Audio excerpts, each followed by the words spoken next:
lead, but closely behind is Gale Force, followed by Tempo Storm. Thank you very much to each and every one of you guys at home that are contributing and cheering away. You know, it's always very nice to see you guys, you know, busting it out through the chat there, even though I say that, but we both know I'm sitting here not staring at the chat directly, so I apologize for lying to you, because we both know that that just wasn't true. Thread, who are you cheering for today? Today I'm cheering for Josh. You know, Josh is amazing. Josh, that's who we're going for. Yes. You just throw out random names. That's who I'm cheering for. Gotta be Samuel. No, I'm cheering for our Josh. Okay, nobody at Gnome knows our Josh. Just so you know, yeah, I just said somebody equally as us. Trick and Keldor talk about Josh all the time. He is a favorite. He's a fan favorite. I'm sure of it. I'm sure of it. Well, I'm voting for Samuel. And Samuel doesn't exist here. So if your name at home is Samuel, go ahead and write yourself a fat old, you know, Dreadnought voted for me today. Dread thumbs up. What everybody wants. Not true, no. If you get a Dread seal of approval, that's a pretty bad seal of approval, you know? It's setting the bar, just go ahead. Except if you're a support player. Just drop it down. Unless you're a support player, maybe then. Game number 4 is about to begin, and it's going to take place on Battlefield of Eternity, chosen by our team currently up 2-1 in the series. Gale Force eSports goes up into game number 4, being at match point. They have Lethal, the knife to the throat of Tempo Storm. They have the only map Tempo's been unable to pick throughout this entire phase. And they don't right pick as they're there with the blade, about to just cut it, just Tempo at No, they go ahead and they leave Infernal Shrines open. BOE for game 4? I don't know what's worse, not having Infernal Shrines picked there by Gale Force, or your sound effects. Tempo is just sitting there going, please, not the Infernal Shrines. And then they were like, nah, we won't pick it. It's cool, man. We don't want it either. I'm sorry, just when you blatantly ban a map that much consistently, I figured this would be Gale Force just going, this is done. This series is over. They can't play Infernal Shrines. It's game 4. We've got match point. Game, set, and match. They've still got it to come. Mercy, man. If they need it in game 5, they can pick it there. But see, then they're assuming they're losing, and Tempo Storm gave them the chance. Well, if they lost the game, then they could choose Battleground or first pick, so they could choose Shrines. It is technically the safer route to get the map that you want. But I mean, come on, let's be real here. That would have been so in-your-face Tempo Storm if Gale Force committed. A little bit like when L5 picked Tomb of the Spider Queen. Yeah, you know? Did it work? Yeah. Did it? I don't actually. That was the last game of the Grand Final. See? Got him. But they had to defend their core at like 11%. So, I mean, that face. Some legends. So glad we got that on camera. Me too, you know? It's just, the 11%, it did pay out. And you're right, it was maybe a bit closer than they wanted. But I don't even. Where are you going? My throat was about to die. I'm sorry. I'm apparently somehow getting a little bit sick. Dahaka banned out for Tempo. Tassadar banned out for Gale Force eSports. Tassadar makes a bit more sense than the Dahaka here. That puts a lot of fear into the side soak lane on the side of Tempo Storm, which is why you see the high priority into the Abathur. I actually wouldn't be surprised if Gale Force tries to find a way to punish that. I want to see some early game aggression from Gale Force. Do not just let them happily soak with their Abathur. Don't let Tempo do what Tempo's been doing and dominate the early game when they have first picked an Abathur on Battlefield of Eternity. I wouldn't mind. Seriously, a Toronto picked up for Gale Force. It's a new age of Heroes of the Storm. I don't know. It isn't just because, dude, Toronto into an Abathur on BOE, there's no world I would tell you no. It accents the map, counters your opponent's weaknesses right out the gates. There's no level of distaste towards Toronto that will tell me no to that. And with the buff to Empower at level 13, double owls, just about double owls. It doesn't fully reduce the cooldown. If you can line it up so that you guarantee get him and maybe a couple of other people. Mouthveil again, Mouthveil Genji. Now we've got an assassin. The Mouthveil here in the priority of Gale Force picking that Mouthveil makes a lot more sense. And also the synergy with Genji is miles above that of Illidan. Illidan does better when the first kill target dies because he just likes the cooldowns, the chase. Genji flat out gets every spell, just reset enabled for him. You know, go ahead and get the Dragon Blade going through, make a lot of things happen here. So I'm scared for Tempo Storm. A lot of it, they have to find a way to be able to stall this game out and slow things down. I don't think there's a world we see a Toronto ban, but I do think it's something that it has to be considered. Even still, with the members of Gale Force, it doesn't fit the playstyle of those two very well, but it is still an option. then it would be K1 Pro. Yeah, it would be K1 Pro on the Tyrande. Uther, along with the Abathur, points towards something to enable with the Divine Shield and the Abathur Symbiote. It's going to be Greymane. Greymane offers a lot of good damage for the Immortal, a lot of great damage in fights. He's very flexible. We can have lots of different builds there. Wonder if this will be a Wolfheart build. We've seen a ton of that from Space Station, but not so much from other teams just yet in North America. It is a map that maybe would cater towards the, I don't know, I've heard a major argument into Flask and into Wolfheart on a map like this.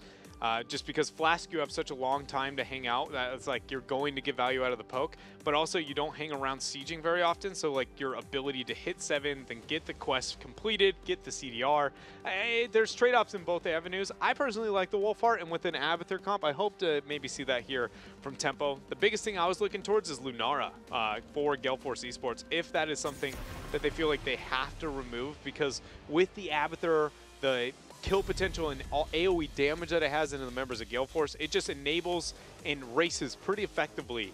But they decided ETC is a bigger hero to remove, and honestly, again, ETC has been getting more and more popular all over the world. I'm not surprised to see that ban down. Potential support ban for Tempo Storm. I mean, if they do, it's got to be the Rhaegar, right? Yeah. Just to make sure that the Ancestral Healing doesn't get off with the race onto the map objective itself. If you don't go into that, what would you have to take away? It would have to be a different support or go with a frontliner. Mm-hmm. A new Barak might be a bit of a problem, but nothing stands out too heavily. Yeah. Murden's been the go-to for Gale Force for, I don't know, all of part number 2 so far, that they felt comfortable picking him up, and it's a map where they get away from it, so all of it's kind of like to each their own. They commit to the Rhaegar. What support are we looking at now for Akaface? Rhaegar and Uther are the highest priorities. Are we going to get his Morales? I actually think so. Yeah. I'm not convinced yet. I think I need to see that next pick. It might be, according to their thought process, you know, Akaface and the priority of supports overall, I think it's probably highest chances of that. I think the biggest thing I don't want to see is a Kharazim. I think that's the easiest hero to immediately look at and be like, the Kharazim needs to be picked up for BOE, but it just doesn't work with the things that they have on their side effectively. It doesn't counter much on the side of Tempo Storm. I just feel like it's not bad, and all signs kind of lead towards it immediately when you see BOE past the top threshold, but I feel like here it's a bit less successful, or going to be less successful than some of those other cases. Morales also still has cleanse, which is not the case for a lot of supports now. And with those last 2 picks of still available for Tempo Storm, there is a possibility that they got some stun lock heroes. It's always it's easier to stun lock on your Battlefield of Eternity because the Immortal graciously gives you a starting point stun or follow-up stun if you can get a stun initially on one of those points. But instead, they'll get 3 possible cleanses at level 16. If Kharazim goes into the Radiant Dash build, and a new Barak. So now we see Arthas picked up, hopefully for Tempo Storm here. And as long as they lock in like an Arthas Tyrael, their composition is absolutely terrifying. Very hard to be able to deal with, a lot of die potential. You don't even need the Tyrael, but I think it's safe to say into the mouth ale, make it, you know, an R button for an R button hero.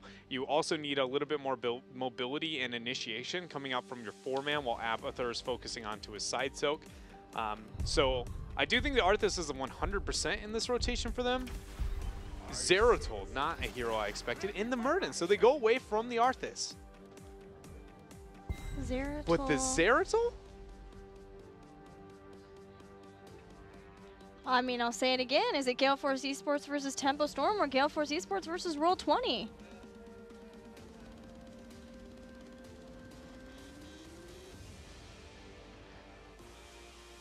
Can you list 3 arguments for Shadow Assault? Pizzazz. Okay. Flash. Okay. Flare. All right. So other than your 10 pieces of flare, do we have anything? No?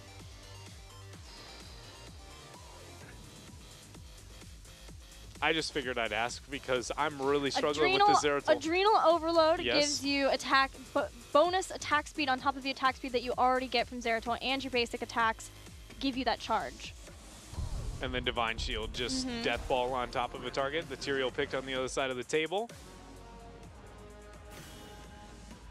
I'm not saying that I think this is a Shadow Assault by any means. Now because there's a Tyrael. Yeah, well, you're right. You do have to VP now, but I just couldn't. That Zeratul is so out of nowhere that I don't mind it because it's Zeratul. I mean, you know, out of all the heroes to be that wild one-off, he's gonna be randomly picked. He makes the most sense. But you're gonna be revealed you're gonna be revealed quite often. There's going to be a lot of heroes that can trade pretty effectively into you, other than having the, you know, Abathur Hat kill potential. I was trying to go like, I don't see the reason moving into this. There's no Void Wombo combo. I'm just like, why is Zeratul being picked here? And the only thing my brain could come up with was, in fact, that this has to be Shadow Assault. So then I was trying to find the answers for that. And even then, it's still a pretty big struggle to come up with a way to find it. I got you. What is it? I've got you. You ready? Void Prison. Okay. Haymaker, Cursed Bullet. The isolation out of Void Prison.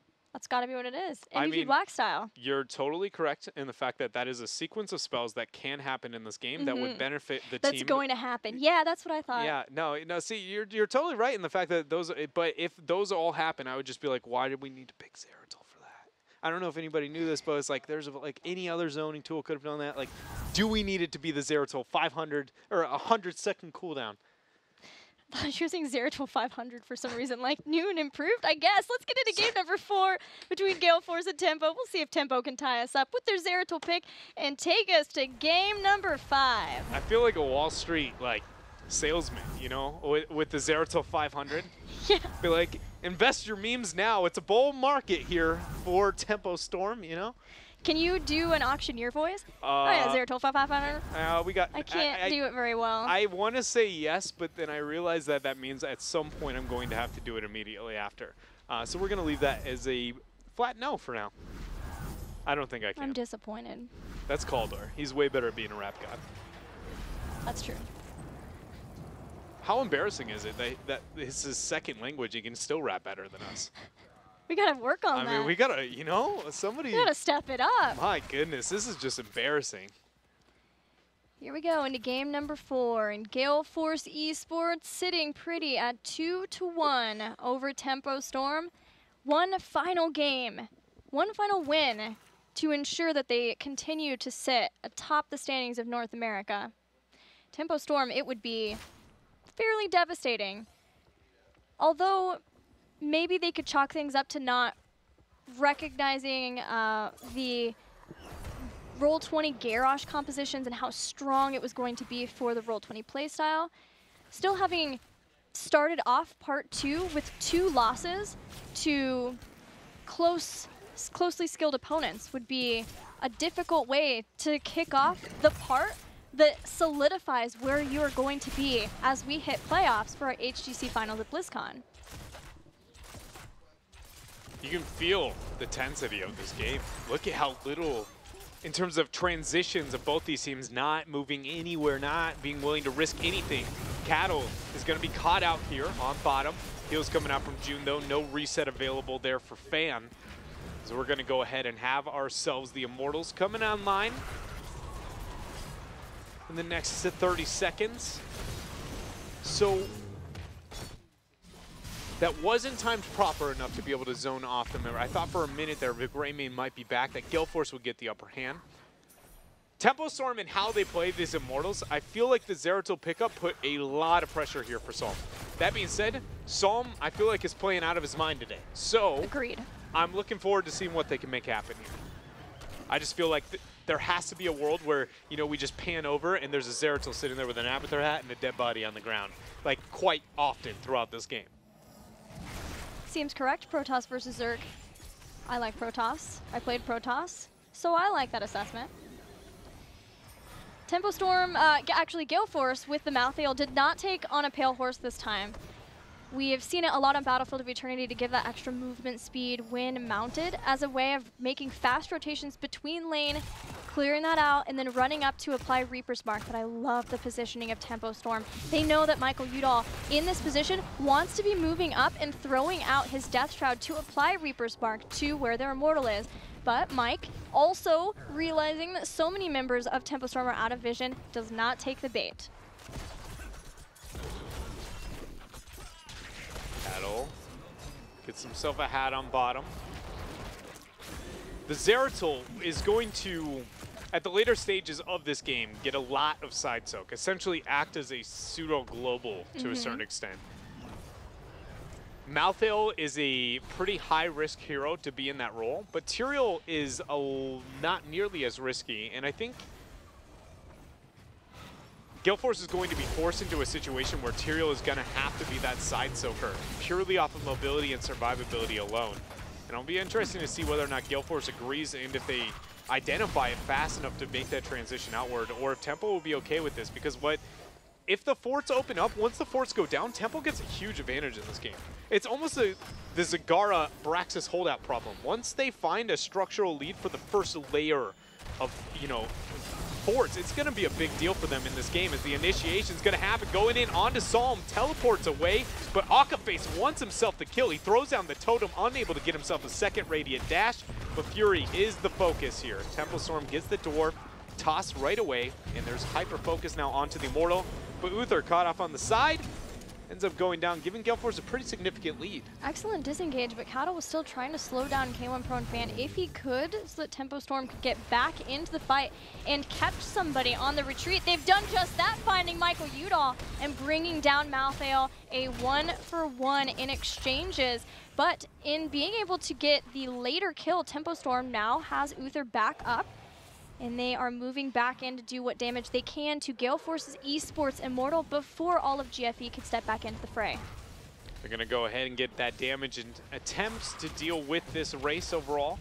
Tempo now pulling ahead, but they got Akaface back in. The Iron Fists are doing work, but it looks like Tempo Storm should be able to get this Immortal just because of that beautiful punishment back onto that middle halftime show afterwards. June trying to get the run on out.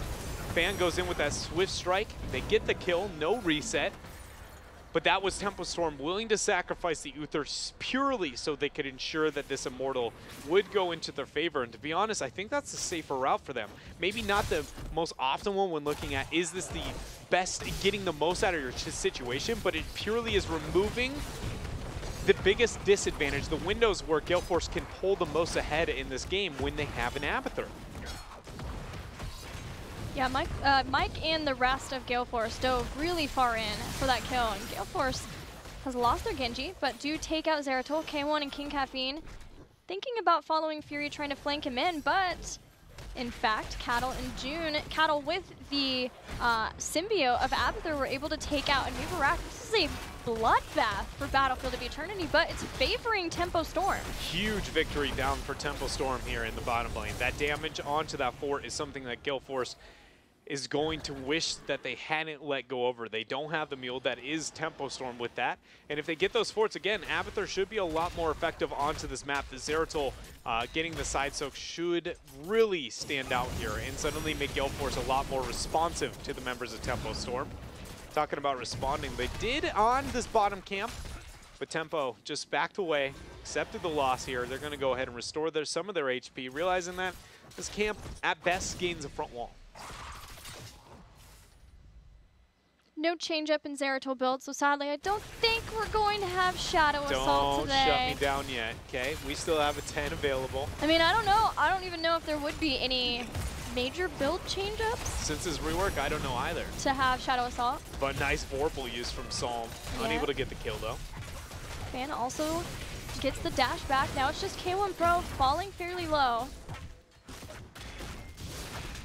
But Tempo Storm deal with the Khazra camp, only losing one tower in that. And at level 7, Abathur has picked up the mule. We can start muling up, healing up any of the structures, the front walls, making sure that there is a lot standing between their core and a potential Immortal for Gale Force. Tempo Storm has an experience lead. They have a huge amount of damage onto that bottom fort. expect Tempo Storm, if they see a misplay in terms of positioning at any point, just can transition down there. Confirm that fort over to their favor and win this race to 10. Gale Force moves on to the Immortal. Fury drops the Hammer of Justice, unable to get the synergy there with the Immortal stun. Yeah, it does feel like Gale Force thought like they needed to be very aggressive there because they had such a short window of time before Tempo had heroic abilities. And so even though the Immortal wasn't in a very easily accessed position for them, they still needed to step forward and do what damage they could. Now they back off appropriately, waiting until they can soak up to heroic abilities. That means Malthael is dealing with the Mercenary camp in the top lane, as well as the Abathur push. And they're still defending despite not having heroic abilities. It's risky, but if they can make sure to get heroic abilities and not lose too much on the Immortal, then they can come back in for a fair fight. Psalm starts a skirmish here with K1 Pro. It's the 1v1.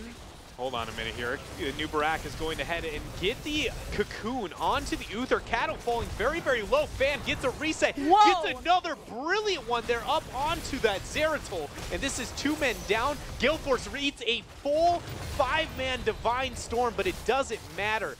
Tempo Storm has to retreat. Man, Fan lit up on his Genji. Going in, doesn't get caught by the Void Prison and the other 2 members so low that he got 2 kills in quick succession.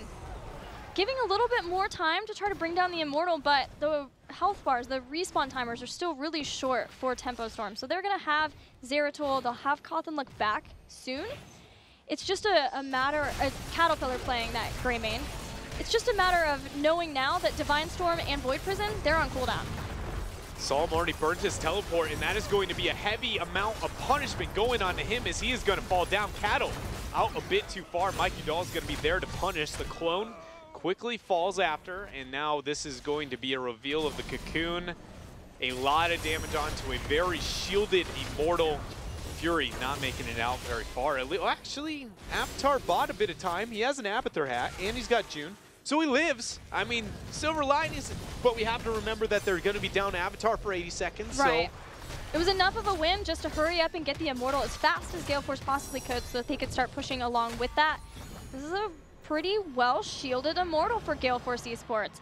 They did cap it first and head back to make sure that they can get mana, which will give Tempo some time, potentially, to stop this Immortal. To get free damage outward. We did not see the Void kind of Divine Storm in the last 2 fights the same way that we expected to see here. So Tempo Storm, keep in mind, has not flaunted their full team fight and shown it off as maybe they definitely would like to have had. So you see Psalm waiting into the side. Are we going to see the clone anytime soon? If so, it's got to be before that 13 window. Fans going in. They didn't see Psalm get revealed at all. He's going to go ahead and flank. Double Greymane, Psalm is flank. Jumps on top of Michael Udall, now is there. Have the Cocoon down. Mike fell very low, but Tyrael Shield might be enough. Seems like it's going to be the case. Stormbolt lands. They've almost dealt with the clone. That would be very nice for Gale Force if they could do that. Halfway down in the health bar is the Immortal, but importantly, the fort has been dealt with. Oh. Divine Storm stops the Dragon Plane. A 5-man Void Prison too. Make that 6 because we've even got Muradin inside of there. But the Divine Storm already used means there's no punishment left for Tempo Storm. Tormented Souls! Just destroying Tempo Storm. Gale Force eSports now get a bit of damage onto that key front wall. They're going to pull away. Actually, scraps that. They're going to go ahead and get that brilliant turn. Cattle out too far, and he felt it. Great synergy from Gale Force to turn on a dime to get that Caterpillar kill. Cottonlick did what he could, and that bottom fort is gone, but the trade on forts means there's no fort to heal up. Gale Force eSports focused on making sure that they could get the kills. They knew that they would get as many structures as they could and make sure to take down the structures they did get so you couldn't heal it back up with Mule. And they've got a full level lead now going into this mid game. Gale Force has to be thankful that that last skirmish went the way that it did, because if they failed to do so with the advantages that Tempo was able to accumulate over the first couple of minutes and with the experience that they held on to, it's just that could have been a teeter-totter that very easily went the other direction. And Gale Force, yes, they have a lead, but by no means is this game theirs. If Tempo was the ones winning that because of that Abathur factor that is into their comp, and more importantly, the Abathur Zeratul, I would have said this is their game to lose now. So Gale Force, great job getting to the situation, but they can't let up. They need to make sure that they keep up this punishment, especially with this Immortal. They are by no means can they comfortably rely on that 16 window, at least for the first half of the Immortal phase. And I assume that the Zeratul and the Abathur are going to be comfortable picking up a fight before that happens. Yeah, we have to see where the Immortals are going to spawn.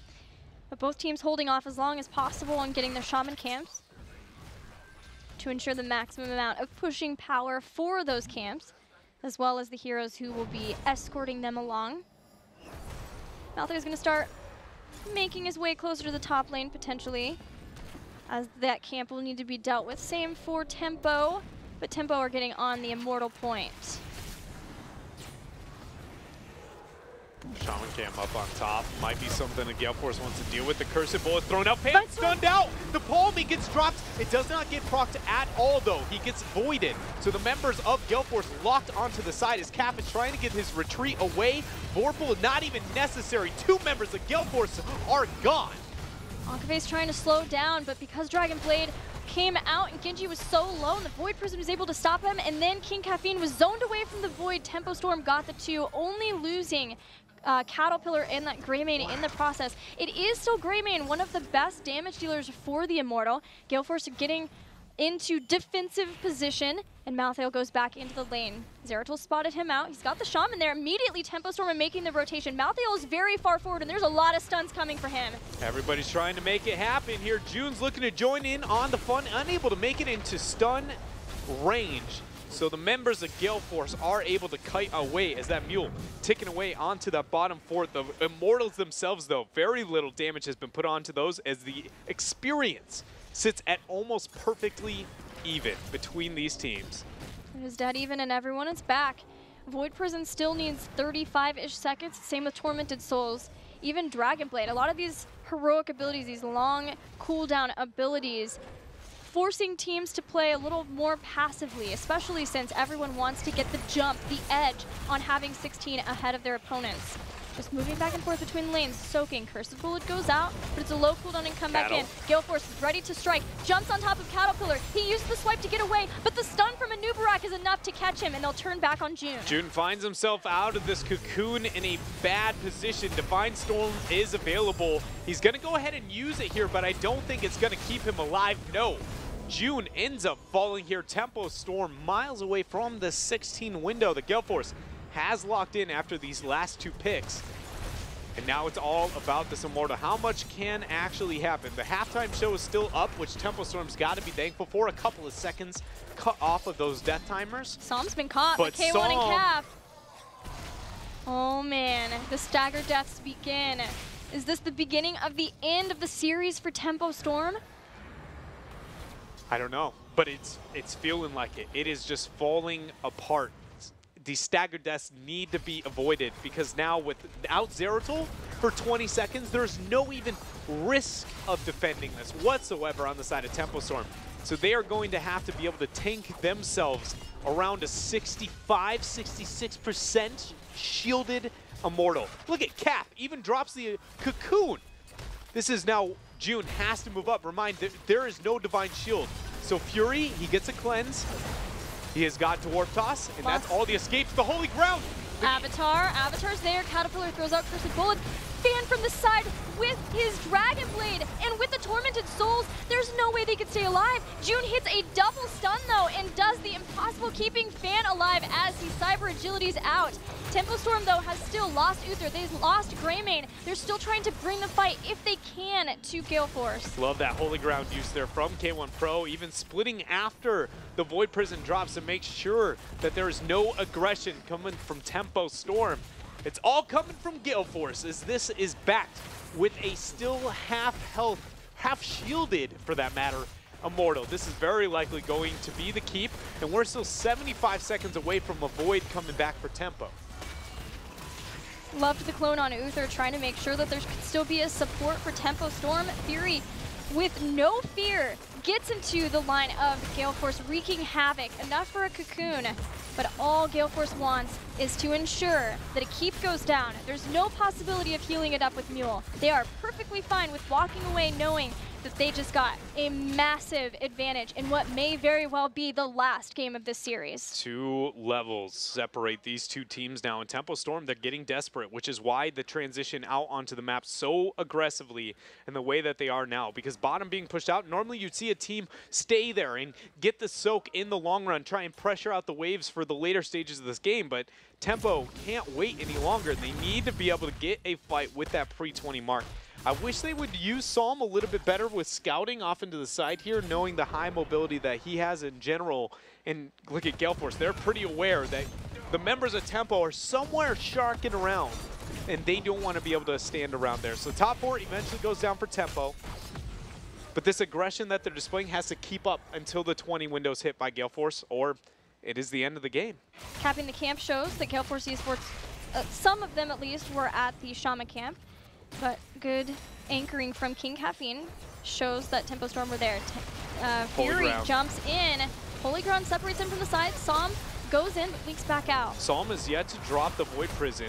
He's going to reveal June. Fury's doing so much work there. Ignites Holy Ground once again coming out. Cattle trying to get the pressure onto K1 Pro. Sanctification is forced. Void immediately after. Tempo Storm can win this fight. This could be it. They've got Path Lock on the back. Divine Storm follow up, catches Akaface, but he dashes out. So many health bars low for Gale Force, and yet Tempo finds no kills in the fight. Tempo now is down so many major cooldowns. They're down an entire level and a half. K1 Pro possibly caught up there on bottom. Okay, so he's able to make it out. Tempo unable to collapse. The camp up on top's a problem, but not a must respond on the side of Gale Force eSports. It eventually could get the keep, but it's going to be a long while from now. The spawning of these Immortals, not good for Tempo to try to slow things down. No, they aren't good for Tempo to slow things down. You could argue it's nice because they get half the damage out for free where they normally wouldn't, but I'm with you on this one. The 20 fight and the end of the game is all I'm worried about, and that didn't help. Yeah. But it's still a ways out before Gale Force gets 20. So Tempo will use this chance to the best of their ability for one more team fight before the 20. They're going to try and force it. Mike Udall's the focus target. They don't have a lot of supporting going on to him, but no Palm, no Sanctification used. It's just being stalled out. Even 15 seconds away still for that Sanctification. No Holy Ground threat yet from K1 Pro.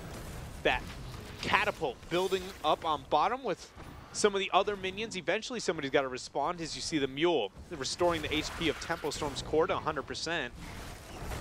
Thankfully for Tempo, it's a 2-lane battleground, and it is slow going for Tempo or for Gale Force to get those 20s. Tempo went back, tapped, and are back in again. They've used Avatar, but they still have Void Prison. They found King Caffeine, and they do a ton of damage to him, but he doesn't go down. He ends up keeping himself alive. Fury is the one walking away from this. Keep in mind, if that fight happens at the 20 threshold, not only does the Nubarak survive, he turns the whole fight with a rewind cycling of a spell. Like, these fights have only gotten worse and worse for Tempo Storm as it's moved past the 16 threshold. And to be frank, the fact that Psalm's even backing and responding to this is mind-blowing to me, considering they have a Mule. They should be risking 20 to 30% of their core's HP, because if they display, it's almost 100% Gale Force should force that fight. They were unable to do so. Now Tempo is the one trying to make it happen. Cattle is off on the bottom down there. Holy Ground splitting the members of Tempo Storm apart. Fury, he seems to be alive, but look at that. Tormented Souls ripping through. They're going in. With the Dragon Blade, as they get on top of June, Muradin's already down. Caterpillar is all but Psalm falling so low, and eventually that Reaper's Mark should tear him apart. He goes down. June and Abathur, the sole survivors of this fight that Gale Force waited so patiently until they had the opportunity to guaranteed win it. They will march forward. They have the catapults. Gale Force move on in and head toward the core of Tempo Storm to bring them down, to take them out 3-1 in this series. Gale Force eSports has been trying to claim themselves the top team in North America for some time. They got the spike after phase number 1, they rose to the top and they did very, very well for themselves. But I feel like this has been, you know, the cherry on top, the real thing to be able to solidify that they are, without a doubt, it's top of the standings here in NA, taking out Tempo Storm, the Phase 1 champion, taken out by the Phase 2 champion here, pretty handedly for all of those games. And I wouldn't say that the top spot in NA comes down to just a single series, but it's a dang good start for Gale Force eSports here. We know that Roll20 will be coming for them very soon, maybe even Team Freedom. We have yet to see how they've been able to do after losing their first series to Roll20, but definitely Roll20 and the synergy that they've displayed last week, they'll be coming for Gale Force, and that's a series that I cannot wait to see. Gale Force eSports here with 3-1.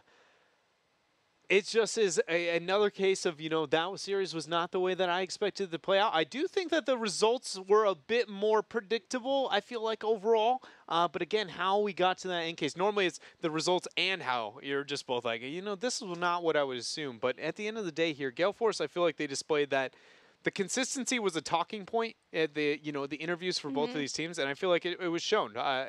Tempo played very, very well, but they were the most consistent. Gale Force was always never letting up the small mistakes, always doing a couple of small things very, very right, and it was really the thing that kind of pushed them over the edge here. What do you think about, I'm just so on board and so excited for Gale Force versus Roll20. We've seen Roll20 and what they're doing with their garage compositions. Granted, there is always the possibility that that just gets flat out, straight up banned by Gale Force eSports when we get into that series. And who knows what patch will be on for that series. I'm not sure where it takes place. But looking at both of those two, how do you think that they're going to stack up? Because I know fans are wondering about that. If I had to say from what we've seen only in part number 2 so far, I'd give it to Roll20. I'm still not totally convinced by Gale Force, even with the performance they had here over Tempo Storm. I feel like they are doing a couple of things very, very right, but they have very much taken a step back on some of the strengths that they displayed for Phase 2 and Part 1, because, I mean, they seem to... The honeymoon phase of them, right, is kind of, I would argue that we see that kind of dying out a little bit here, and now some of the real-life team problems, struggles, communication, synergy, it just doesn't quite seem on the same page. But when they are on the same page, it looks brilliant. We did say that it seemed like this week would be more of a test for the members of Gale Force in how they were doing after the Western Clash. Because they did play last weekend, but it was against Even and Death, and they played sort of a mix of their own meta and some of the things that they adapted from the Western Clash, like playing double full support.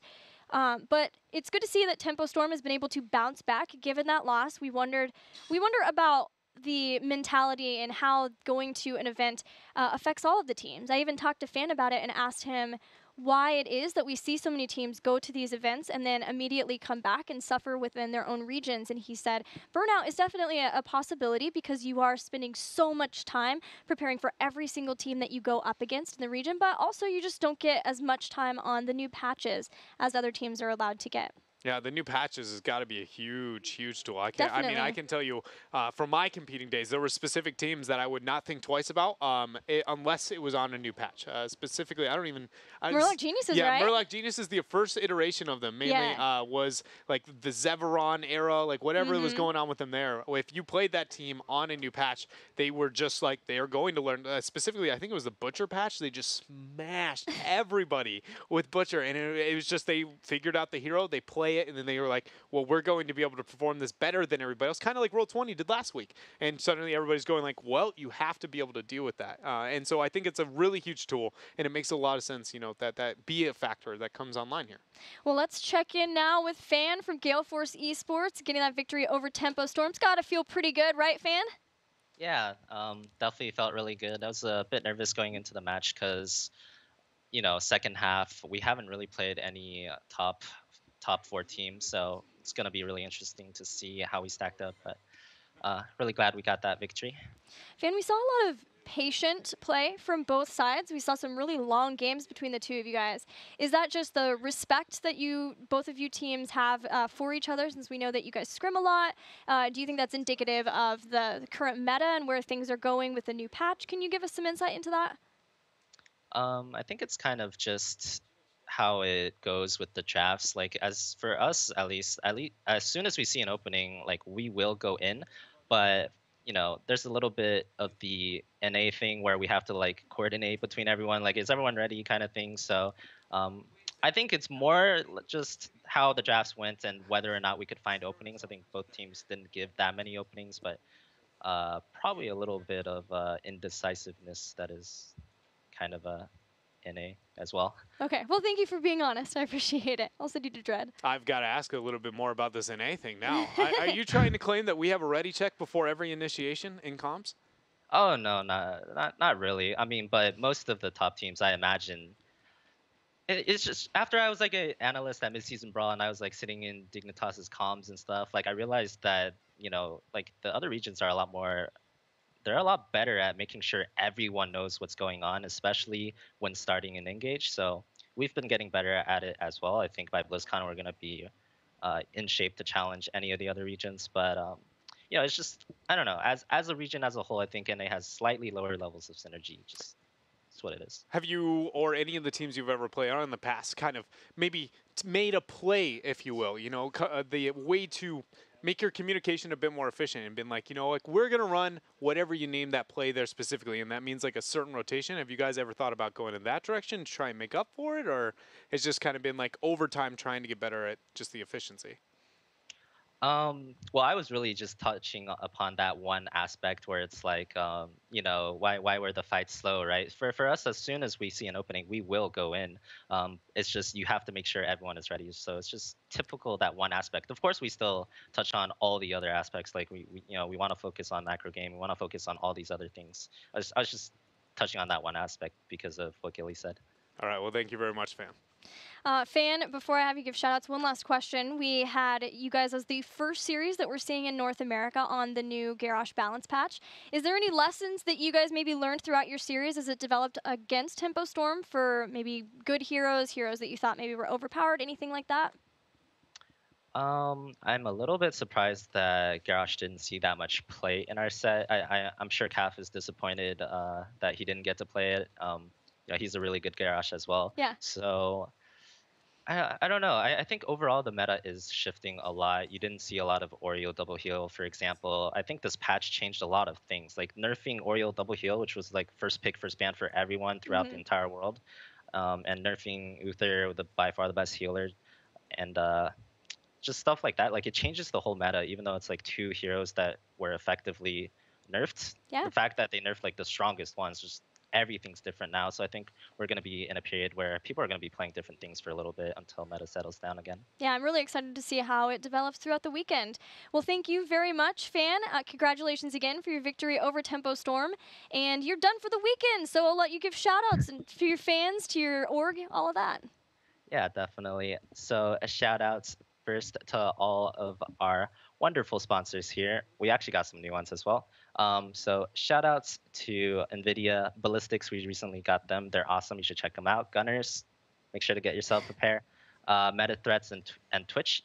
If you guys want some GFE swag, you can go to gfe.gg/store. But shout outs to my team as well. Pretty proud of us. You know, it's just like for an entire like year and a half, I've been trying to overtake Tempo. Like I'm always talking to Som. Like ever since their first place, I'm like, you know, oh, I want to beat you guys. I want to beat you guys. So this new iteration, we've actually I think never lost to them in like a tournament or match deciding game yet. So Yeah. really proud of my team. Big shout outs to them. Shout outs to Courtney, our analyst, for providing us wonderful data. And yeah, shout outs to all the Twitch fans. You know, so many people are cheering for us. After Western Clash especially, really awesome to see everyone cheering. And yeah, that's about it. Awesome. I agree. The cheering's cool. Keep it up, fans. Thank you so much, Fan. 3-1 for Gale Force. Did you expect that? This match was so... I expected a Gale Force win, but all of how it came about was just... I was bamboozled. Yeah. Tempo Storm, everything about their drafting, their playstyle, other than not pushing advantages,